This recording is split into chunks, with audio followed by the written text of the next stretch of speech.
Sir, ഈ ബംഗ്ലാദേശിൽ ഒരു അരാജകത്വം നിലനിൽക്കുകയാണ്. മുഹമ്മദ് യൂനസ് മുഖ്യ ഉപദേഷ്ടാവായി അവിടെ സ്ഥാനം പിടിച്ചു. ഒരിടക്കാല സർക്കാർ വന്നു. ഷെയ്ഖ് ഹസീന ഇന്ത്യയിലേക്ക് അഭയം പ്രാപിച്ചിരിക്കുകയാണ്. ഇതിനിടയിലാണ് മുഹമ്മദ് യൂനസിന് പ്രധാനമന്ത്രി നരേന്ദ്രമോദി അഭിനന്ദനം അർപ്പിച്ചിരിക്കുന്നു. ബംഗ്ലാദേശിൽ 8% ഉള്ള ഹിന്ദുക്കൾ അവിടെ വലിയ രീതിയിൽ ആക്രമിക്കപ്പെടുന്നു. ആ സമയത്തും പുതിയ തന്ത്രങ്ങൾ മെനഞ്ഞുകൊണ്ടാണോ, അതായത് യൂനസിനെ പുറത്താക്കിക്കൊണ്ട് ഷെയ്ഖ് ഹസീനയെ വീണ്ടും പ്രധാനമന്ത്രിയാക്കാം എന്നുള്ളൊരു തന്ത്രം, അതായത് അഭിനന്ദനത്തിലൂടെ ഒരു പണിയാണോ മോദി ലക്ഷ്യം വയ്ക്കുന്നത്? അങ്ങനെ എനിക്ക് തോന്നുന്നില്ല. അതിൻ്റെ കാരണം, അതായത് അതിനകത്ത് 2 വശങ്ങളാവുന്നു. ഒന്ന്, ബൈലാറ്ററൽ ടൈസ് എന്ന് പറയുന്ന അടുപ്പമെന്ന് പറയുന്നത് ഊട്ടി ഉറപ്പിക്കാൻ വേണ്ടിയുള്ള ഒരു ഒരു അവസാനത്തെ ഒരു ശ്രമം എന്നുള്ള നിലയ്ക്കായിരിക്കണം അങ്ങനെ പോകുന്നതെന്നുള്ളതാണ് എനിക്ക് തോന്നുന്നത്. അതിൻ്റെ കാരണം, ബംഗ്ലാദേശിൽ നേരത്തെ പറഞ്ഞ പോലെ 8% ഉള്ളൂ ഹിന്ദുക്കൾ. 8% ഉള്ള സ്ഥലമാണ്. മോശമല്ല, 8% എന്ന് പറയുന്നത് നല്ലൊരു ഭാഗമാണ് ഉള്ളത്. അവരെ ഒരുപാട്, അവരുടെ സ്ഥാപനങ്ങളൊക്കെ ഒരുപാട് ആക്രമിക്കപ്പെട്ടു എന്നുള്ളതൊക്കെ ഈ അടുത്ത സമയത്ത് ശ്രീമതി മീര തന്നെ അവിടുന്ന് ഉള്ള ഞാൻ ആ അഭിമുഖം ഞാൻ കണ്ടതാണ്. അപ്പോൾ അത് ഡാക്കയിൽ നിന്നുള്ളതാണ്. അങ്ങനെ പല ഭാഗങ്ങളിലും അങ്ങനെ ഒരു ബന്ധപ്പാട് ഉണ്ടായിട്ടുണ്ട്. പക്ഷേ ഇപ്പോൾ അങ്ങനെ ഒരു കാര്യങ്ങളൊന്നും നിലവിലിരിക്കുന്നില്ല. അത് സ്ട്രീം ലൈൻ ചെയ്തു വരികയാണ് എന്നുള്ളതാണ് മനസ്സിലാവുന്നത്. അതായത് ഹിന്ദുക്കളെ ഒരുപാട് പേരെ അറ്റാക്ക് ചെയ്യുകയും അവരുടെ വസ്തുവകൾ നശിപ്പിക്കുകയും ലൂട്ട് ചെയ്യുകയൊക്കെ ചെയ്തിട്ടുണ്ട്. ഇല്ലയെന്നൊന്നും പറയാൻ ഒക്കത്തില്ല. അതൊക്കെ ഇങ്ങനെയുള്ള രാജ്യങ്ങളിലൊക്കെ വരുമ്പോൾ, അരാജകത്വം വരുമ്പോൾ അവിടെ വേണ്ട വിധത്തിൽ ലോ ആൻഡ് ഓർഡർ ഒന്നും നോക്കാൻ ഒക്കാതെ വരുമ്പോൾ ഇങ്ങനെയുള്ള കാര്യങ്ങളൊക്കെ കടന്നു വരും. അത് സ്വാഭാവികമായിട്ടുണ്ടാവുന്നതാണ്. ഏത് രാജ്യത്തായാലും ഉണ്ടാവുന്നതാണ്. അങ്ങനെ വരും. പിന്നെ എത്ര വലിയ കഴിവുള്ള രാജ്യത്താണെങ്കിൽ പോലും അങ്ങനെയുള്ളത് വരും. ഉദാഹരണമായിട്ട് ഇല്ലേ, ജോർജ് ഫ്ലോയിഡിൻ്റെ കൊലപാതകം അമേരിക്ക നടന്നില്ലേ? അന്ന് നമ്മൾ ഒരു കറുത്ത വർഗ്ഗക്കാരനെ, ഒരു പോലീസുകാരൻ അയാളെ ശ്വാസം മുട്ടിച്ച് കൊലപ്പെടുത്തുന്നത് പരസ്യമായിട്ട് ചെയ്തത് നമ്മളെല്ലാം കണ്ടതാണ്. അതിനുശേഷം അവിടെ ഷിക്കാഗോയിലൊക്കെ അരങ്ങേറിയത് എന്താണ് ഉണ്ടായത്? ലൂട്ട് ചെയ്ത്. അമേരിക്കൻ പോലീസ് എന്നൊക്കെ പറയുന്നത് വളരെ പവർഫുൾ അല്ലേ? എന്നിട്ട് അവർക്ക് എന്തെങ്കിലും ചെയ്യാൻ പറ്റും? മുഴുവൻ ലൂട്ട് ചെയ്ത് കൊണ്ടുപോയതാണ്. ഇഷ്ടമാതിരി കടകളെല്ലാം കൊള്ളയടിക്കുകയൊക്കെ ചെയ്തതാണ്. അത് ഒരു 2-3 ദിവസം നിർബാധം തുടർന്നു എന്നുള്ളതാണ്. അതാ ഞാൻ പറഞ്ഞത്, അത് അമേരിക്കയിലായിട്ട് പോലും അങ്ങനെ ഉണ്ടായി. പിന്നെയാണോ ബംഗ്ലാദേശ്? അപ്പോൾ ബംഗ്ലാദേശിൽ നോക്കുമ്പോൾ ഈ പാവങ്ങൾ ഹിന്ദുക്കൾ അവിടെ 8% ഉള്ളൂ, മൈനോറിറ്റിയാണ്. അവരെ ഉപദ്രവിക്കാൻ നോക്കുമ്പോൾ അവരുടെ സ്ഥാപനങ്ങളെ ലൂട്ട് ചെയ്ത് കിട്ടുന്നതൊക്കെ എടുത്തുകൊണ്ട് പോവുക. അങ്ങനെയൊക്കെയുള്ള ഒരു കാഴ്ചപ്പാട് അവിടുത്തെ ജനങ്ങൾക്ക്, ആളുകൾക്കൊക്കെ ഉണ്ടാവും. അങ്ങനെ ഉണ്ടായി. ഒരുപാട് പേര് ഉപദ്രവിക്കപ്പെട്ടിട്ടുണ്ട്. മൈനോറിറ്റീസിനെതിരെ ഒരുപാട് അക്രമങ്ങളൊക്കെ അവിടെ അരങ്ങേറിയിട്ടുണ്ട്. ഇപ്പോഴത് ഏതാണ്ട് നിന്നതായിട്ടാണ് മനസ്സിലാക്കുന്നത്. ഇനി അത് ഉണ്ടോ ഇല്ലയോ എന്ന് ഇപ്പോൾ നടക്കുന്നുണ്ടോ ഇല്ലയോ എന്നുള്ളത് ഉറപ്പ് പറയാൻ പറ്റുന്നില്ല. എന്നാലും ഏതാണ്ട് നിന്നതായിട്ടാണ് മനസ്സിലാകുന്നത്. ഇനി ബംഗ്ലാദേശിൻ്റെ പ്രത്യേകത എന്ന് പറഞ്ഞു കഴിഞ്ഞാൽ അവിടെ അവാമി ലീഗാണ് ഭരിച്ചുകൊണ്ടിരുന്നത്. അവാമി പാർട്ടി, അതായത് അവർ മുജിബുർ റഹ്മാൻ്റെ തന്നെ പാർട്ടിയാണ്. മുജിബുർ റഹ്മാൻ്റെ മകള് ഈ ഷെയ്ഖ് ഹസീന അവിടെ ഭരിച്ചുകൊണ്ടിരുന്നു. ഒരുപാട് വർഷങ്ങൾ പ്രധാനമന്ത്രിയായിട്ട് ഭരിച്ചു. പക്ഷേ അത് ഒരുപാട് അഴിമതിയിലേക്ക് കുത്തി പോയി എന്നുള്ളതും, അവിടുത്തെ അതേപോലെ തന്നെ ആവശ്യമില്ലാത്ത, അതായത് ഈ റിസർവേഷന്, ആൻറ്റി റിസർവേഷൻ ആ മൂവ്മെൻറ്റിനെ ഏതാണ്ട് അടിച്ചമർത്താൻ അവർ പോകുന്നതും ഒക്കെ നമ്മൾ കണ്ടു. അങ്ങനെ വന്നു കഴിഞ്ഞപ്പോൾ അതിന് ഒരുപാട് ജനങ്ങളുടെ ഭാഗത്തു നിന്ന് അവർക്ക് ഒരുപാട് എതിർപ്പുണ്ടായി, വിളിച്ചു വരുത്തി. ആ എതിർപ്പാണ് അവരെ യഥാർത്ഥത്തിൽ പുറത്താകലിലേക്ക് നയിച്ചത്. അവർ ഇത്ര സ്വമേധ രാജിവെച്ച് പോയതാണെങ്കിലും വേറെ മാർഗം അവരില്ല, ഇല്ലെങ്കിൽ അവർ കൊല്ലപ്പെടും. ആ രീതിയിലായി. അത്രത്തോളം ബഹളമായി. അവിടെ വിദ്യാർത്ഥി പ്രക്ഷോഭമായിട്ടാണ് വന്നത്. അപ്പോൾ ഇത് കഴിഞ്ഞപ്പോൾ അവിടെ ഒരു സ്റ്റേബിളായിട്ടുള്ള ഒരു ഗവൺമെൻറ് ഇല്ലാതെ വന്നു. ഗവൺമെൻറ് പോയി കഴിഞ്ഞപ്പോൾ ആരെങ്കിലും ഭരിക്കണമല്ലോ. പെട്ടെന്ന് തന്നെ ഒരു ഇൻ്ററിം അറേഞ്ച്മെൻറ്റ് അവിടെ ഉണ്ടാക്കിയതാണ് ഒരു ഇൻ്ററിം ഗവൺമെൻറ്റിന് രൂപം കൊടുക്കുന്നത് നമ്മുടെ ശ്രീ മുഹമ്മദ് യൂനിസിൻ്റെ നേതൃത്വത്തിൽ. നോബൽ ജേതാവാണ് അദ്ദേഹം. അദ്ദേഹത്തിൻ്റെ തന്നെ വളരെ പരിണിത പ്രജ്ഞനായ ഒരാളാണ്. മാത്രമല്ല ലോകരാഷ്ട്രങ്ങളിടയിൽ, പ്രത്യേകിച്ച് വെസ്റ്റേൺ കൺട്രീസിൽ ഇദ്ദേഹത്തിന് വളരെ വലിയ സ്ഥാനമാണുള്ളത്, മുഹമ്മദ് യൂനിസിനെ സംബന്ധിച്ചിടത്തോളം. അപ്പോൾ അദ്ദേഹത്തിൻ്റെ നേതൃത്വത്തിൽ ഇങ്ങനെ ഒരു ഇൻ്ററിം ഗവൺമെൻറ് അവിടെ ഫോം ചെയ്തു. ഇനി ഇൻ്ററിം ഗവൺമെൻറ് ഫോം ചെയ്തപ്പോൾ ഉള്ളൊരു പ്രശ്നം എന്താണ്? BNP, അതായത് ബംഗ്ലാദേശ് നാഷണലിസ്റ്റ് പാർട്ടി, അതുപോലെ തന്നെ വളരെ ഹാർഡ് കോർ ഫണ്ടമെൻ്റലിസ്റ്റ് ആയിട്ടുള്ള ജമാഅത്ത് ഇസ്ലാമി, ഇവർ അവിടെ വളരെ പ്രബലരായ രണ്ട് രാഷ്ട്രീയ പ്രസ്ഥാനങ്ങളായിട്ട് തുടരുകയാണ്. അപ്പോൾ അവർ അധികാരത്തിൽ വന്ന് കയറുക എന്ന് പറഞ്ഞു കഴിഞ്ഞാൽ ഒരു ഫണ്ടമെൻ്റലിസ്റ്റ് ആയിട്ടുള്ള ഒരു രാജ്യം ഒരു ഭരണത്തിലേക്ക് ഇത് പോകും, ഒരു സംശയവും. നമ്മുടെ താലിബാൻ മോഡലിലേക്ക് ഇത് മാറുമെന്നുള്ളതിനകത്ത് ഒരു സംശയം വേണ്ട. അപ്പോൾ അങ്ങനെ വരുന്നുണ്ടെങ്കിൽ ഇന്ത്യക്ക് അതൊരു വളരെ ഒരു ബുദ്ധിമുട്ടാണ്.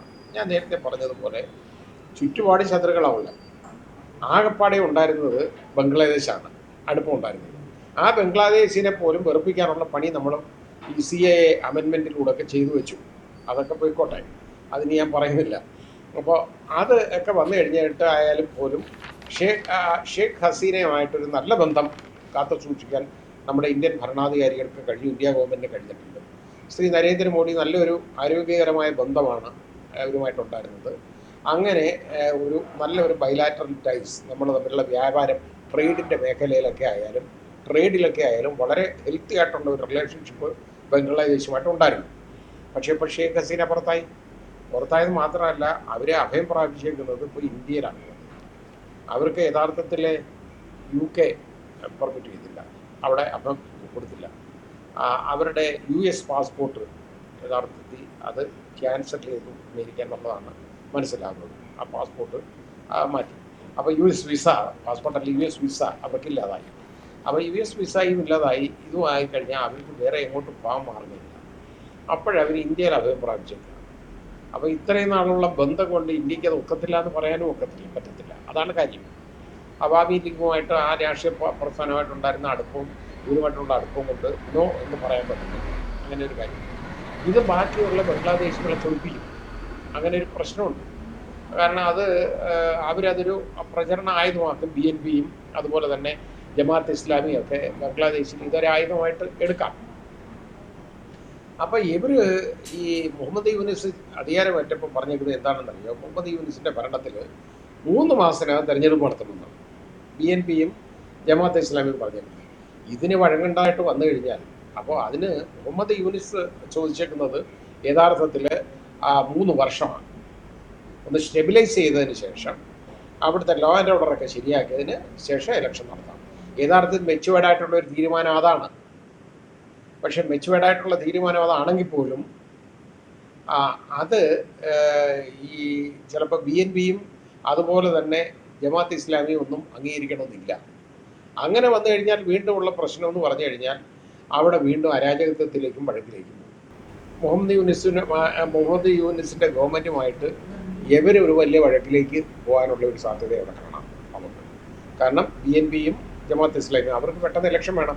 ഇലക്ഷൻ നടത്തിയാൽ ഏതെങ്കിലുമൊക്കെ അധികാരത്തിൽ വരുമെന്നുള്ളൊരു സംശയമില്ല. കാരണം അവാമി ലീഗ് ഇപ്പോൾ അവിടെ അവർക്ക് വെളിയിൽ ഇറങ്ങാൻ വയ്യ നടക്കുകയാണ്.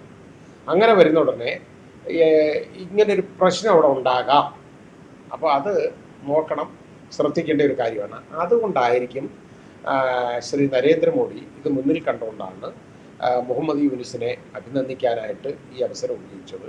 അതൊരു നല്ല ഡിപ്ലോമാറ്റിക് റിലേഷൻഷിപ്പിലേക്ക് നയിക്കാൻ വേണ്ടിയുള്ള ഒരു നല്ല പ്രവർത്തനമായിട്ടാണ് നമുക്ക് കാണാൻ പറ്റുന്നത്.